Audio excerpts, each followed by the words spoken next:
Hi, my name is Jonathan Hicks, and this evening I'm joined by Mark. Steve, and we just finished playing Dune. Now, this is essentially a remake of the original Dune that came out in the, was it 70s maybe? It was a long time ago. And you've got the typical sort of desert planet, and we are different factions. So Mark in this game was the Fremen, I was Atreides, and Steve was the evil Harkonnen. So during the game, you play over only 5 rounds effectively. It goes by very quickly. And in each round, you sort of follow through a set of things here. But what you're trying to do is control, what were they called? Strongholds? Strongholds. Some areas on the board have got like a black font instead of a white font. And those are the strongholds. And if you manage to control 3 of these, and at the end of rounds 3, 4, or 5, then you win the game. And there's only 5 of them. So there's one there, another one there. So that's 3 of them. One of them was there. You can see we've been going for these near the end. And the last one was here. So control 3 of those and you win. But if you get to the end of round 5 and nobody's managed to do that, then the person with the most spice is the winner. Spice is the currency in the game. This is sort of spice tokens. And as you go through the game, spice is going to appear in various locations like this. And everyone runs to try and collect it. Because you can also use spice to buy things. So I'll take you through a sort of an example round. So to start with, the storm moves. Now the storm is quite important. It's represented by this thing here. In this sector of the board, wherever the storm is, nobody can move through that section. And if the storm lands on you or moves through you, then all your troops in those areas die. So you roll the die, and it was a... Which means you get to choose from 0 to 7, I think. Oh, so you get the choice on that one. The rest of these sides would have a number. Let's pretend that Steve rolled 4. Then you would move the storm around the edge 4 spaces. So it goes 1, 2, 3, 4. Now, if you're in a stronghold, you're protected, or if you're in mountains, you're protected. But if you're out on the desert, when the storm blows past, all the troops die and they go in the sort of graveyard here. It's possible to buy these back later using spice. So after the storm has moved, then you get some new spice appearing. So you draw a card off the deck, and we put spice in the location. Oh no, it's a sandworm. So we'll come back to the worm in a second.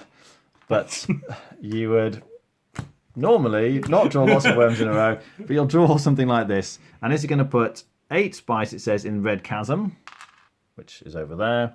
And then in the other one, another 8 space in the Cielago Depression, which is there. So spice appears, and then everybody wants to rush to get the spice. However, if your troops move there, and then on the next turn you draw a sandworm, then it eats all of the spice and all of the people in the previous location where it just appeared. So if you rush here to collect the spice, then the sandworm comes out, then you die, and all your troops die, and you just get nothing. So you've got to watch out for the sandworm. Then you get in some cards. Typically, everyone's going to have a hand of 4 battle cards. I'll come back to how these work, but when you do fighting, they're going to be very important. And you can also buy market cards, which are kind of miscellaneous cards. They're going to do all sorts of things. So I played this one to double the amount of spice in a particular area. You can play cards to add sort of fighting strength when you're fighting. You can add cards to help you move your troops around. The cards will do lots of sort of miscellaneous things. So you're spending 2 spice to buy per card you want to buy here. Then you get an opportunity to buy previous troops that have died. You're spending, is it 2 spice per troop here? Yeah. Although you get a couple for free each round. Then you get to ship and move. Now shipping is, or at least for the Atreides and the Harkonnen, you get to sort of land troops on the planet. But the Fremen, who are natives, don't get to add any extra troops to the planet in the way we can. So you're paying spice. It's 1 spice per troop. You take however many troops you paid for, and you have to drop them all in one section. So maybe I'm like, oh, the spice is here. I'm going to drop them all in this section here. And we would each sort of add them on. But the Fremen special abilities, they always have to go into the middle. They always get 5 troops for free, effectively, and they always just appear in the polar sink because that's where they live, I think. So once you've put your troops on the board, wherever you've gone, you can then move them. But you can only move 1 stack of troops up to 3 spaces. So maybe I decide to move... Oh, Steve's going to demo. He's going to move his troops into the section here to fight me for the spice. Now, you can't split them or anything, so that movement is really very limited. Then we fight. So anywhere where you've got the same people in the same location, we have a fight. And you fight using these interesting battle wheels. So you're deciding 2 things to start with. First of all, how many of your troops you're willing to sacrifice effectively. So I've got 5 troops in there, I think. So I could spend up to 5 on this wheel, But if I spend 4, for example, then even if I win the battle, 4 of my troops will die. So that's quite significant. You're then picking a leader. You've got a choice of leaders, and one of Atreides' special abilities, they have lots and lots of leaders. So I could pick a higher number, but there are dangers for that. We'll come back to that in a second. So imagine I picked, I'm just going to say for illustrative purposes, that I've picked this guy here. Okay, so he's going to add a strength 4. So secretly I'm going to go with, that 4 seems a bit much there. I'll go with a 3 there, so I don't sacrifice them all. So my total fighting power will be 3 plus 4, which will be 7. You then get to pick an attack card and a defense card. You're trying to assassinate the opponent's leader, essentially. So I'm going to go for a projectile weapon. That's going to be my weapon card. And then they're going to be trying to assassinate my leader, so I'm going to go for defense. Now, the Harkonnen seem like the sort of people who are going to poison you, so I'm going to go for a poison defense. Okay, so those would be my 2 cards. I picked them. Steve simultaneously does the same thing on his wheel, and then he reveals. We both reveal at the same time. We sort of put them out and say, oh, what have you done? So just looking at the power, he's got power 4, and I've got power 7, so I should win. But then the weapons might make a difference. He's got a projectile weapon here. I've got poison defense, which does nothing, so my leader dies. The leader goes into the graveyard. You can buy him back later. And Steve gets spice according to the strength of my leader. So using a good leader is good if you win, but if he gets assassinated, your opponent gets lots of spice. Now I've then attacked him with a projectile weapon, and he has got, projectile defense, so his leader survives. So then it's 4 against 3, so actually he would win, although even on the face of it, I seem to have more power than him. Now the other thing that can happen, though, let's imagine he didn't use that, he used poison attack or something. There are traitors in the game. Everybody has 1 traitor card, except the Harkonnen, the special ability is they get, was it 3? And I can rotate through them as well. Oh, wow, okay. So if he has the traitor that matches the leader that you've used, then your leader basically turns to his side, all your troops die, you lose everything, and Steve loses nothing at all. Even though in theory he was sacrificing 2, he doesn't lose any of them. So he would just win everything. All of my troops go away. He gets all the spice. Boo-hoo. Now, finally, then, you get to the spice collection section. And if you have any troops in a region with spice at this point, you can collect them. And each troop can collect 2 spice. So as long as there's spice there, he's got 3 troops here. So he will be able to collect 6 spice from that region. You just play those phases, as I say, 5 times. And it doesn't really take that long. It's a fairly snappy game. And as I say, at the end of it, unless you control 3 regions, it's the person with the most spice that wins. What do we think? I guess this is meant to be a short conquest game based on Dune, and as that, it succeeds. It's very short and snappy. It's relatively easy to teach. The differences in the different, race isn't fair, but the different sizes good. They are generally different. They do affect the game, how you're going to play about it.